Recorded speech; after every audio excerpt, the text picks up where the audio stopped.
Good afternoon, ladies and gentlemen. Thank you for being here, as ever. I have no announcements to make at the top of this briefing, so I will go straight to Julie Pace. Thank you. Has the President made any decision in the last 24 hours or so on what the U.S. response to the Syrian chemical weapons attack? The President continues to work with his national security team, reviewing the options available to him. And when he has made a decision and has an announcement to make, he'll make it. So that process continues. So he has not made a decision at this point? Correct. And there's a lot of speculation that this intelligence report that presumably would link Assad directly to the chemical weapons attack might be released today. Can you give us an update on the timing? Well, what I would say is that yesterday I made clear that the intelligence community is working on an assessment, and that once we had that assessment, we would provide information to the public about it in the coming days, and that remains true. I think that fed speculation that it would come today rather than some other day, but it will come, and I think you can expect it this week. Let me also say, and I think that both Secretary Kerry and I attempted to make clear yesterday that there is no doubt here that chemical weapons were used on a massive scale on August 21st outside of Damascus. There is also very little doubt, and should be no doubt, for anyone who approaches this logically, that the Syrian regime is responsible for the use of chemical weapons on August 21st outside of Damascus. We have established with a high degree of confidence that the Syrian regime has used chemical weapons already in this conflict. We have made clear that it is our firm assessment that the Syrian regime has maintained control of the stockpile of chemical weapons in Syria throughout this conflict. It is also the case that the Syrian regime has the rocket capacity to deliver the chemical weapons as they were delivered, with repugnant results on August 21st outside of Damascus. So the deliberations that are taking place now and the options that are being considered by the President and his national security team are not around the question of whether or not chemical weapons were used in Syria on a significant scale, causing mass death and injury to innocent civilians, to women and children. It is not around the question of whether or not the Syrian regime is responsible. It's around the question of what is the appropriate response to this clear violation of international norms. But should our expectation for this intel report be that it will provide some type of evidence that clearly shows, beyond sort of taking all of these pieces that we know and inferring that this must be the Assad regime? Will this be tangible evidence that there will be more information provided with what we can give to you in an unclassified manner to the public from the intelligence community. But this is not just an inference. This is not just the U.S. government asserting it. This is, I think you saw this statement from the Arab League. I think you've seen multiple eyewitness accounts, video accounts. You've seen statements from independent organizations working in Syria like Doctors Without Borders. Some of your colleagues who are risking their lives to cover this story in Syria have provided substantial confirmation of what occurred on August 21st. So what the President is engaged in is a process of deciding, as he consults with international allies and as his administration consults with Congress, about what the appropriate response to this flagrant violation of international norms should be. And there must be a response. British Prime Minister David Cameron is recalling Parliament this week. There's going to be a motion put forward on Thursday, a vote on authorizing the British response. Is it fair to say that President Obama is not going to recall Congress to seek some type of similar measure before proceeding? Well, first of all, I don't want to engage in speculation about a course of action that has not been decided upon. When the President has an announcement to make, he'll make it. As this process is undertaken, we are consulting directly with House and Senate leaders in Congress. We are consulting directly with the leadership of the relevant committees, as well as with other members of Congress who have a keen interest in this matter. think you've seen that documented by some members who have spoken to it. And that process will continue. We think it's very important that the consultation process take place in a matter like this of such gravity. We are also, as we've made clear, engaging with our international partners. There's a substantial list of communications that the Secretary of State has had. The President himself, as we've read out to you, has had consultations with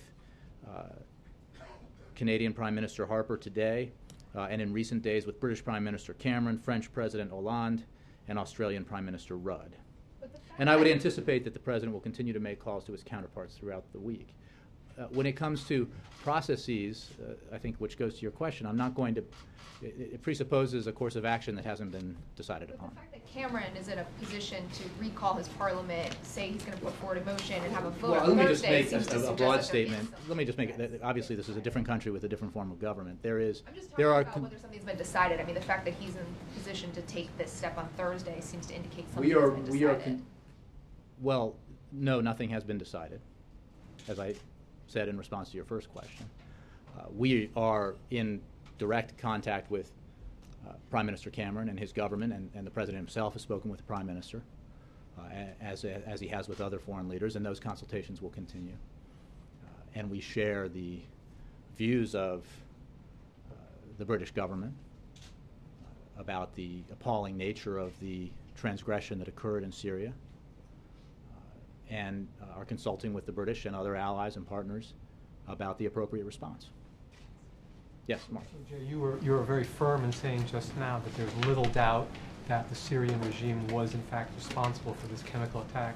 So in that context, what is the purpose of this intelligence report? Is it to legitimize, to get rid of any remaining doubt and therefore legitimize a response in the eyes of the international community? I'm not aware of any doubt that exists. I think that maybe if you take Bashar al-Assad seriously on these matters, you might have some doubt, but there's no evidence to suggest that he has any credibility when it comes to his statements about the use of chemical weapons in Syria. The actions taken by his regime in response to, in the immediate aftermath of this heinous attack, demonstrate his lack of credibility. And we believe that a careful review of the facts leads to the conclusion that the regime was behind this. Again, it's undeniable that chemical weapons were used on a large scale. We know that the regime maintains custody of the chemical weapons in Syria and uses the types of rockets that were used to deliver chemical weapons on August 21st. The opposition does not. We also know that the opposition does not have the capabilities that the Syrian regime has. And as I mentioned earlier, we have already had an assessment by the intelligence community with a high degree of confidence that the Syrian regime has used, on a smaller scale, chemical weapons in this conflict already. So suggestions that there's any doubt about who's responsible for this are as preposterous as suggestions that the attack itself didn't occur. Secretary Hagel said, I guess it was yesterday, that if any action is taken, it would be in concert with the international community and within the framework of legal justification. Is any legal justification lacking prior to any action by the United States on this? And does the international community need any further convincing? Well, I'm not going to make legal justifications for actions that haven't been decided upon. When the President makes a decision about what the appropriate response for the United States is, we will and he will provide ample context for the decision that he makes. But prior to that, I'm not going to speculate about what that context will be, because an announcement has not been made and a decision is pending as the President and his team review the options available to them. And finally, the United States yesterday postponed with Russia talks in The Hague. Russia calls that regrettable. What is the United States trying to say or communicate to Russia about Syria? That it should accept a military response, that should not stand in the way or object? What are we trying to communicate to Russia? Well, the meeting that you mentioned has been postponed, not canceled. We are very engaged in the process of pursuing a political resolution to this conflict. We have stated it for a long time that there is no military solution available here, that the way to bring about a better future in Syria is through negotiation and a political resolution. And it is our firm belief that Bashar al-Assad has long since forsaken any legitimacy that he might have to lead, and that Syria's future must be one that is without Assad in power. But that is a process that has to take place through negotiation, and we will continue to engage in all the many ways that we have in an effort to bring about that reconciliation or that process, that settlement. But what we are focused on this week, obviously, is the response to a specific violation of international norms. And I think it's important, I was asked about this yesterday, and I think it's important to look at what we're talking about when we talk about international norms. The effort to deal with the scourge of chemical weapons has been undertaken at an international level since the mid-19th century, and in particular since the end of World War I, when forces on both sides of that conflict engaged in the horrific use of poison gas. The Chemical Weapons Convention has more than 150 signatories and makes clear that the use and proliferation of chemical weapons is a clear violation of international norms, and that it is absolutely in the national security interest of the United States and in the international community that the use of chemical weapons on the scale that we saw on August 21st cannot be ignored. It must be responded to, because to allow it to happen without a response would be to invite further use of chemical weapons and to have that international standard dissolve. And the consequences of that, given the volatility of the region and the concerns that this nation and many others have about proliferation of chemical weapons, would be very serious indeed. Jim. I don't want to say that there are war games going on here, but you're saying that there will be, I'm definitely not saying that, but you're saying that there will be a response, but the President has not made a decision yet. It is safe to say, though, at this point, that the Syrian government will pay a price for what has happened. There must be a response. Secretary Kerry made that clear at the President's instruction yesterday. I echoed that here yesterday, and I'm echoing it again today. There must be a response. We cannot allow this kind of violation of an international norm with all the attendant grave consequences that it represents to go unanswered. What form that response will take is what the President is assessing now with his team. And as the President weighs his options, does he want to take out Assad, and would his death be a welcomed outcome at this White House? I appreciate the question. I want to make clear that the options that we are considering are not about regime change.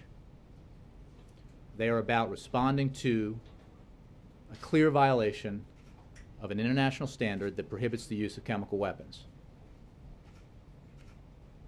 We are also very much engaged in an effort to support the opposition in its struggle with the Assad regime as the Assad regime continues to try to massacre its own people in an effort to maintain power. And it is our firm conviction that Syria's future cannot include Assad in power. But this deliberation and the actions that we are contemplating are not about regime change. And we believe, as I said earlier in answer to Mark's question, that resolution of this conflict has to come through political negotiation and settlement. And because so much blood and treasure has been spilled and spent in both Afghanistan and Iraq, if some sort of military action will be taken, obviously the President will be talking about that to the American people, but how much should the American people prepare themselves for in terms of sacrifices being made by people inside the armed forces? And are there cost estimates being put together in terms of how much this is going to cost, and will it run us up against that debt ceiling sooner than expected? All excellent questions, most of them assuming a decision has been made, and I'm not going to sort of speculate about a decision that hasn't been made yet. So a lot of those questions will certainly take once the President has announced the course of action that he's chosen. What I can tell you is the President has made clear that he does not envision a situation in Syria that would lead to U.S. boots on the ground, and that remains the case. And I've also tried to make clear that... You have boots in the air. Trying to see that, yes. Theoretically speaking. But I think the President has been clear about that, Jim, and I think that that applies generally to the Syrian conflict, but also specifically to the responses contemplated here with regards to the use of chemical weapons. Yes, Jim. So just so I'm clear, on the White House has decided that there must be a response. Does that mean that there must be a military response, or are there other things possible still on the agenda? Could it be further sanctions or economic in any way, or is this a military response you're talking about? I'll say two things. First, we have made clear for a long time, notwithstanding our views about the fact that we don't envision U.S. boots on the ground in Syria, that we retain, and the President retains, all options available to him in Syria, and that includes military options, and that is the case here in response to this transgression. But a decision about the use of military force has not been made. The President is reviewing his options, plural, and obviously his options are many, and they include a variety of possibilities that are not limited to the use of force. And one other thing I wanted to ask you about, and that is on the, you say that the reason why the United States has come to the decision that the Syrian government was responsible for this attack was because they have the rockets to deliver it, and there's no evidence that they. Are we sure there's no evidence that they have lost any control of any stockpiles of chemical weapons? Is our intelligence that there's not been a chemical depot somewhere that's been overrun by Al-Qaeda forces or other rebels in that country? Do we know that? We have a high degree of confidence, based on our assessments, that the Syrian regime has maintained full control of its chemical weapons stockpiles throughout this conflict. It is our conviction that the Syrian regime has the rocket capability that was employed to devastating effect in this chemical weapons attack. It is abundantly obvious to those who have covered this conflict, who were covering it last week, to the international organizations present on the ground, that the Syrian regime was engaged in an effort to clear these particular regions of opposition forces with violent force prior to the use of chemical weapons, and in the immediate aftermath of the use of chemical weapons, prevented the UN inspections team from going in to establish that weapons had been used as they continued to bombard the neighborhood. And they continued to do that yesterday after the UN inspection team finally, after being attacked, was able to make it to one area that they needed to visit. After they left, they continued to bombard the area, which is a clear effort to try to dispose of evidence. And finally, just one more if I could, and that is if the aim here is to make sure or to punish the Syrian government for using chemical weapons and to discourage them from using them again, there are those who argue that the best way to do that is in fact to take out Assad and to have regime change.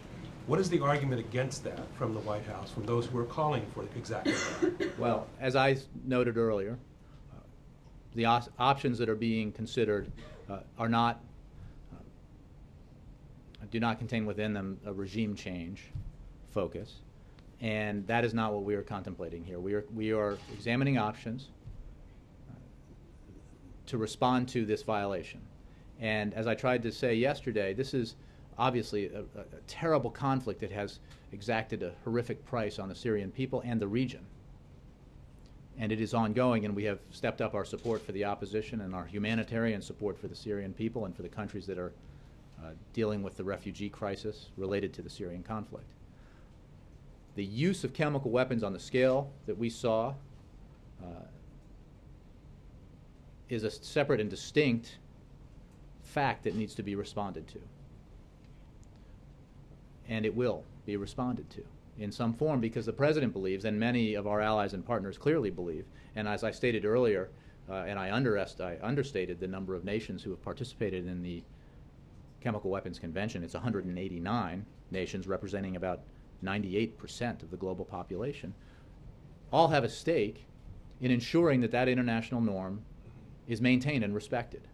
And so a clear violation of it, a flagrant violation of it, that has resulted in mass death, the killing of innocent women and children, has to be responded to.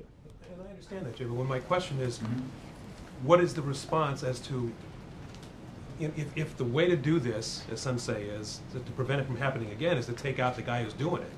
What's the reason why the White House doesn't want to do that? Why don't you want to do that? It is not our position, it is not our policy position to respond to this through regime change. We will take an appropriate response, and we are evaluating, the President and his team are evaluating the options available to them, and the President will make an assessment and an announcement in due time. We also maintain a policy with regards to the conflict, which has us providing significant support to the opposition, significant humanitarian support to the Syrian people, that is designed to help bring about a transition in Syria, a political transition that will allow Syria the future that its people deserves. But I don't think you're answering why you ruled it out. The why It's question. just, it is not our policy to respond to this transgression with regime change. Yeah. Is it necessary for the United Nations to arbitrate this international violation? Obviously, the United Nations has an interest in this. They have an inspection team in. They and others have made clear that the mandate of that inspection team is to establish whether or not chemical weapons were used. That has absolutely and undeniably already been established. They are not assigned the responsibility of assigning culpability.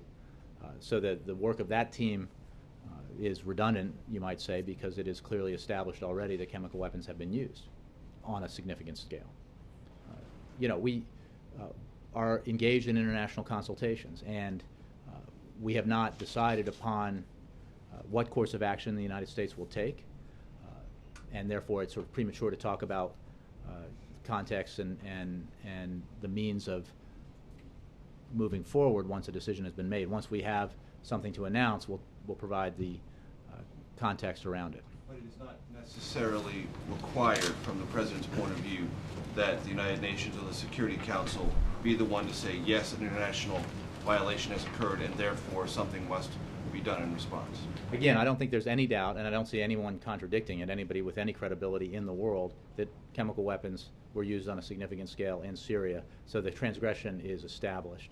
Beyond that, we will have more to say once a decision has been made about the response that will be taken.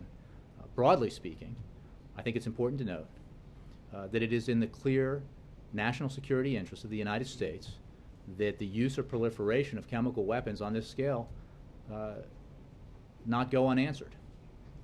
The consequences of a dissolution of that norm would be profoundly not in the interest of the United States or in the international community, in particular in this highly volatile region, but also around the world. You just mentioned the volatility of the region. Syria has said if there is an attack, there might be a response directed at Israel. Israel has said it will respond forcefully to anything that comes its way from Syria.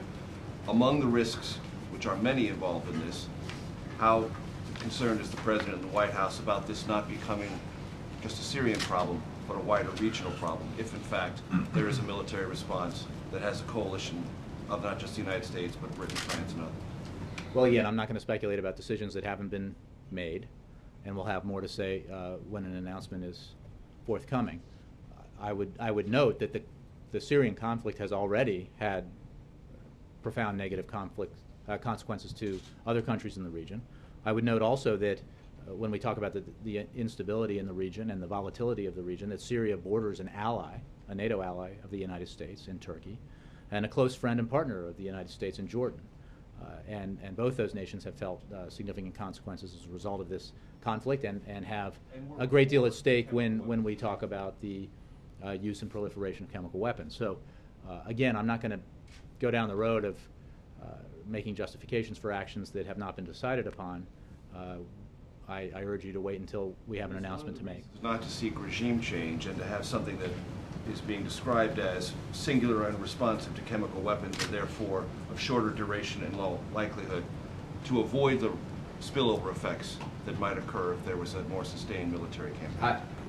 There's all sorts of hypotheticals we could engage in about decisions that haven't been made, and they're all substantive and interesting, but I think that before we go down that road, I want to make clear that the President is engaged in a process of reviewing his options in response to the undeniable use of chemical weapons and our conviction that those weapons were used by the regime. And not just our conviction. I would point you to the statement today by the Arab League, which was very forceful, as well as by Prime Minister Cameron and others. Ed. Congresswoman Barbara Lee, you remember, she was the only member of Congress to vote against the war in Afghanistan after 9/11. She said today she agrees with you that chemical weapons were used, that it's troubling, it's unacceptable, but she said there's no military solution in Syria, and so she said, quote, Congress needs to have a full debate before the U.S. commits to any military force. Do you disagree?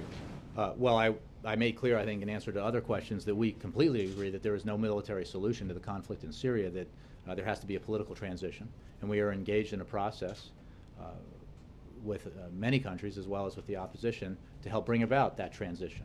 In the meantime, as Assad continues to brutally assault and murder his own people, we have provided assistance and stepped up assistance to the military opposition in Syria as we help the opposition itself unify. Have a full debate on whether or not military force should be used. We are engaging in what we believe our responsibility is here, which is to consult with Congress. That process is underway about what happened. Authorize, not consult, but authorize force. Again, you're asking me to speculate about courses of action. This discussion has to happen before military force is used. But again, as I said, has been noted, the UK you're is talking about courses of action based on.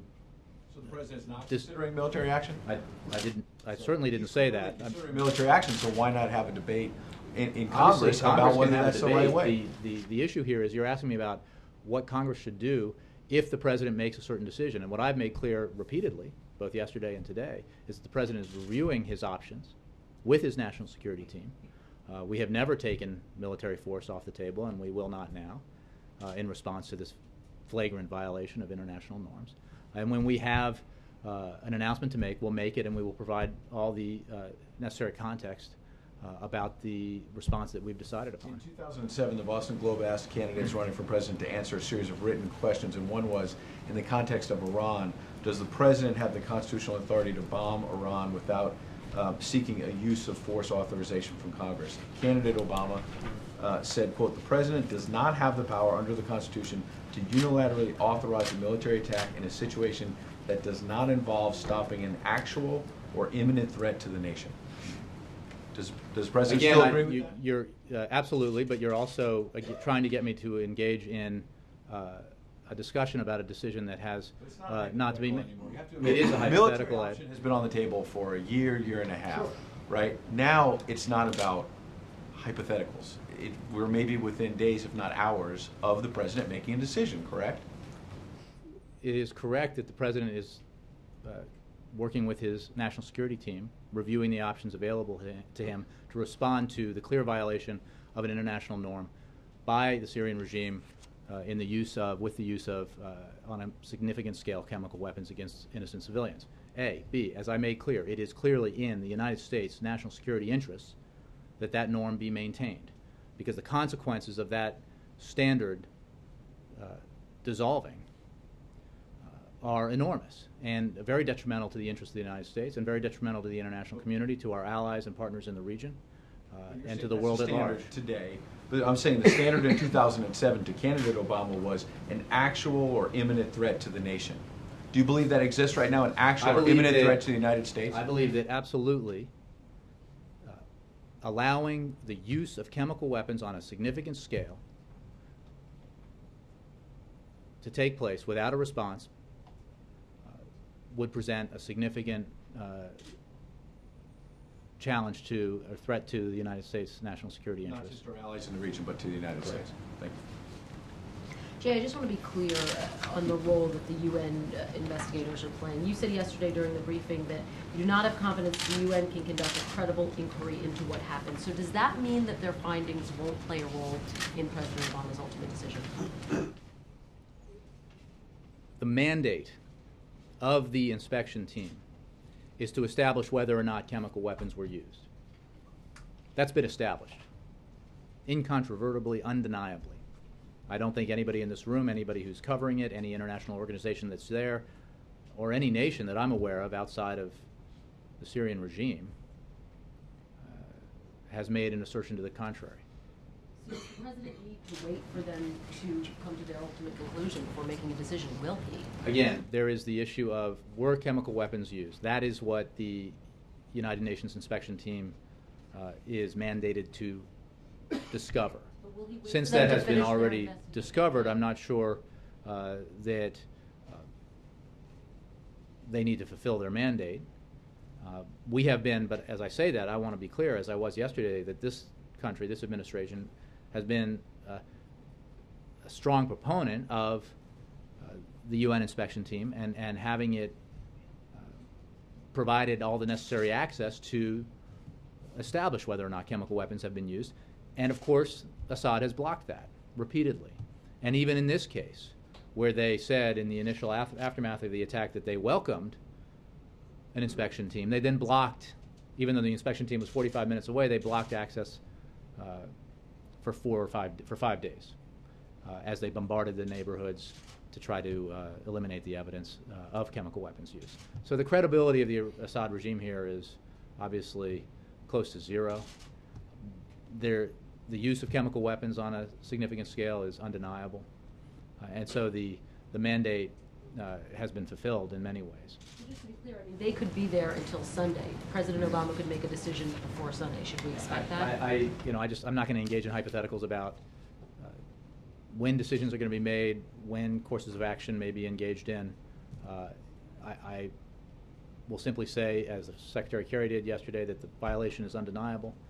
It is our firm conviction that the Assad regime is responsible. Logic dictates that conclusion, as well as the hard facts. And the President is working with his national security team to evaluate the options available to him to respond, as well as consulting with international allies and consulting with members of Congress. I just want to get your reaction to something that Senator John McCain said, Jay. He said, quote, Assad was able to use chemical weapons before and there was no response, and so why not do it again? This should surprise no one.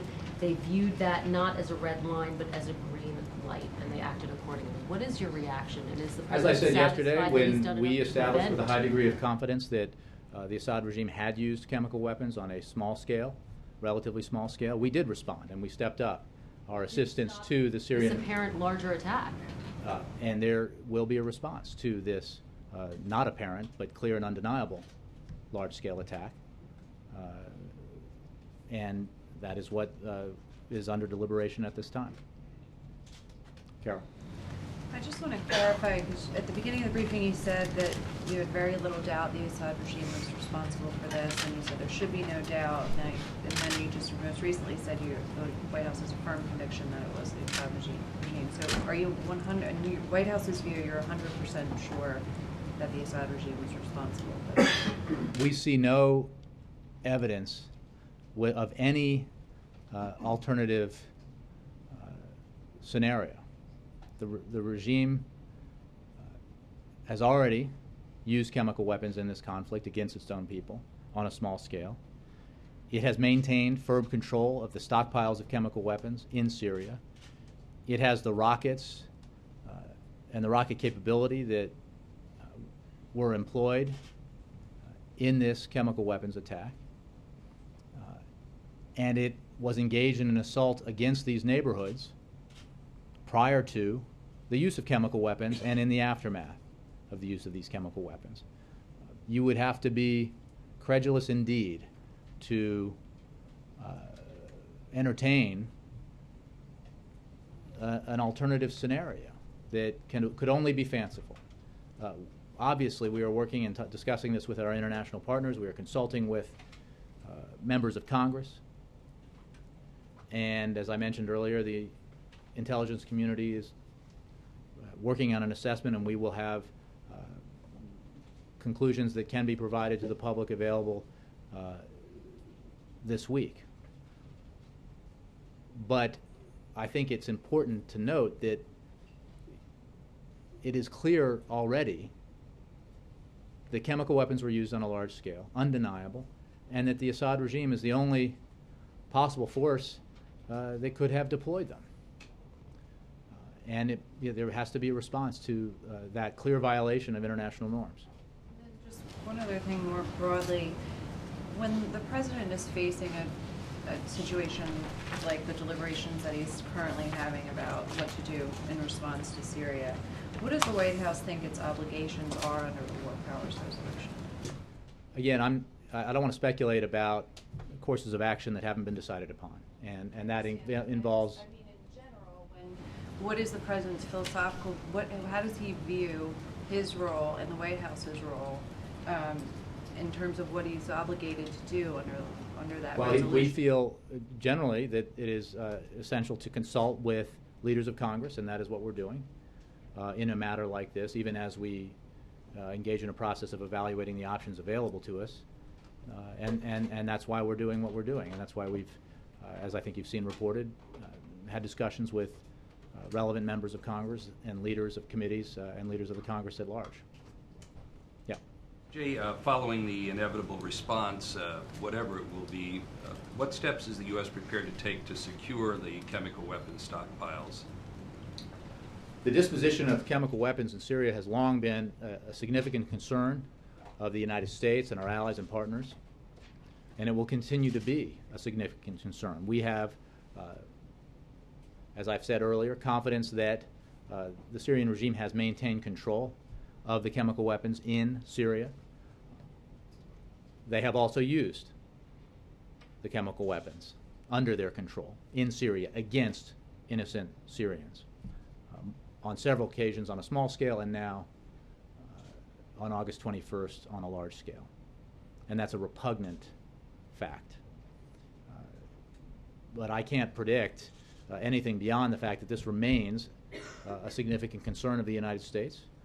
The proliferation, the disposition of weapons of mass destruction, the potential proliferation of weapons of mass destruction is an obvious concern of the United States, and the President has made it a very high priority to counter the proliferation of weapons of mass destruction. Well, you've excluded, and the President has, boots on the ground in Syria. You've also outlined the concerns about the threats to the neighbors there. So short of boots on the ground, what could the U.S. do to make sure that those stockpiles are secure? We have made clear throughout this conflict our views about the disposition of and the potential use or proliferation of chemical weapons in Syria. That's what we're discussing now. The violation is clear, and it has to be responded to in order to establish around the world that the Chemical Weapons Convention that 98% of the population is signed on to has to be respected, because the consequences of not respecting it are significant and grave and threaten the national security of the United States as well as the international community. So, I can't predict, as this conflict continues, what course of action the regime might take with its stockpiles of chemical weapons. What I can tell you is that the use of those weapons or the proliferations of those weapons must be, in our view, responded to because of the gravity of that transgression. Roger. Whatever decision is made, and whenever it's made, will the President seek UN approval or some sort of backing? Again, I can't speculate about context here until the President has decided upon a course of action in response to this violation. There will be a response, but questions like that depend on the course of action he decides to take. Leaving the door open for that. I suppose you could say that, Roger. I'm simply saying that I'm not going to speculate about a course of action that hasn't been decided upon. One other thing. Does it make sense for the President to consult with G20 leaders in person next week before deciding? The President believes that this is grave transgression, and it merits a response.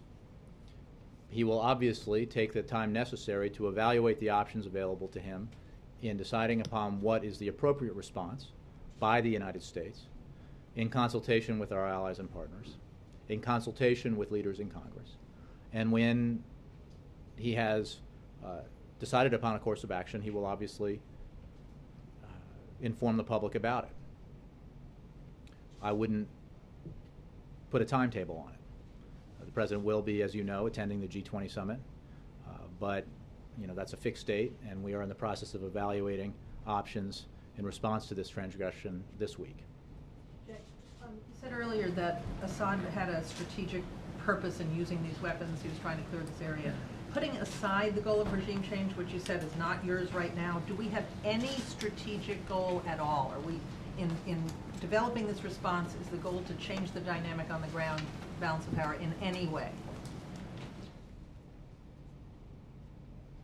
It is our view that the use of chemical weapons on the scale that we have seen now on August 21st in Syria merits a response. And it has to be clear that there's a consequence to that clear violation of international norms. So the goal here is to make clear that this is unacceptable, that it is a red line that has been crossed, and it is a red line that was established by 198 nations, 98% of the world's population. And to allow it to happen without a response would be to give a green light to the Assad regime and other potential users of chemical weapons that there will be no consequences to the use of chemical weapons. And that is profoundly not in the interest of the United States, our allies and partners, to the region or the world. Is that a strategic goal, or you're just trying to send a message? I'm not sure the distinction you're making. We are evaluating options available to the United States to respond to this clear violation of an international norm. Is the goal to have an impact on the conflict? I think I made clear yesterday that we are engaged in a long-term policy of supporting the opposition in its struggles against the brutal war being waged upon it by the Assad regime. We are not evaluating this option as a measure to, as part of an effort to affect the, it is a separate matter in our view, because it is a transgression of an international norm. And our policy of support, as I said multiple times today and yesterday, it is our view that the conflict, the ongoing conflict in Syria, has to be resolved through a political transition. It cannot be resolved through a military resolution. Right. One of the reasons you're supporting the rebels is to convince Assad to come to the negotiating table. I thought that was the purpose of sometimes military effort, is to achieve a negotiated outcome. Well, there's no question that we view it as the correct policy, as do many nations around the world, to support the opposition in its efforts to withstand the brutal assault that Assad has been waging. Ultimately, though, there has to be a political process that creates the transition necessary for Syria's future. Well, I guess my follow-up to that is you're potentially about to spend many hundreds of millions or billions of dollars in this response.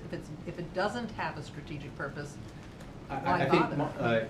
The purpose of a response is to make clear that the violation of an international norm that has been agreed to by the overwhelming majority of the nations of this world cannot go without a response, because the consequence of that would be damaging to U.S. national security interests, to the national security interests of nations around the world, and would do great harm to an already extremely volatile region of the world. Is there any message in your response for Iran? Obviously, the message to Syria is pretty clear, as you described it. Again, I think any message in this for Iran? Our view is that the use or proliferation of chemical weapons, weapons of mass destruction, has to be responded to, and I think that has to be made clear to any potential user of these kinds of weapons. Jay, can I follow up Christy. on this? Thank you, Jay. The president just on Thursday said that if one country attacked another without a UN mandate, it would raise questions about whether international law supported it. When he said UN mandate in that context, what did he mean? Yeah, Chrissy, I don't want to engage in speculation about what decision the president will make or course of action he's decided.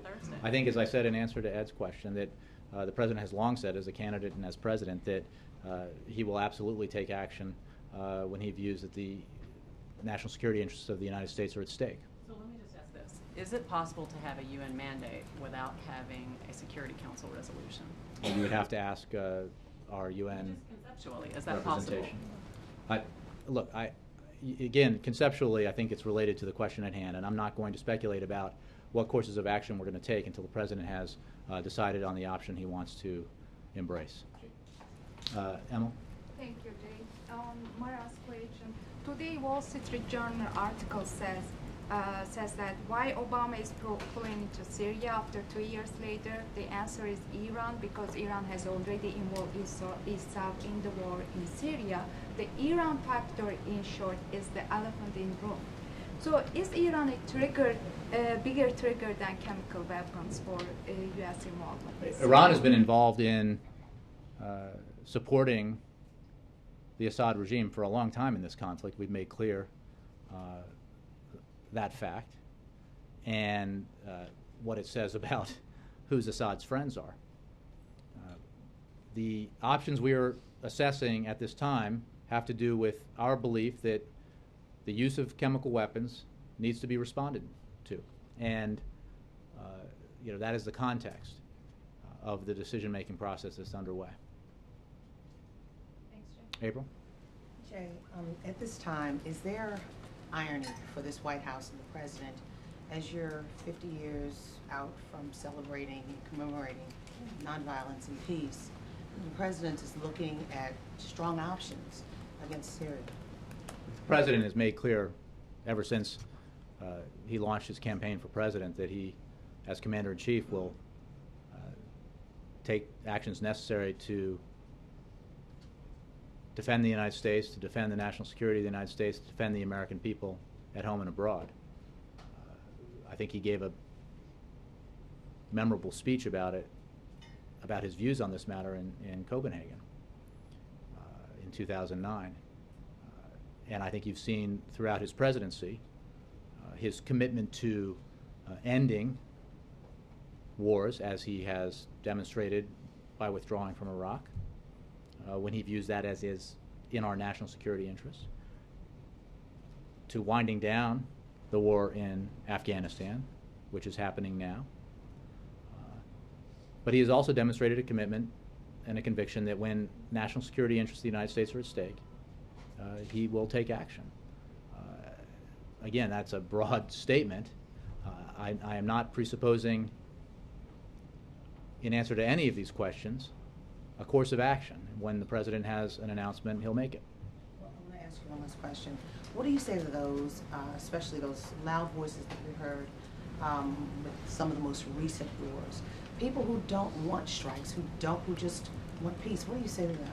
Again, I don't want to go down the road of answering a question that presupposes that the president has decided upon a course of action. When he is evaluating options available to him, there are a variety of options available to him, and I will leave it to him to make that announcement when he has. Even though they're not boots on the ground, there could be military in the air, and there's still Again, this is speculation about. Well.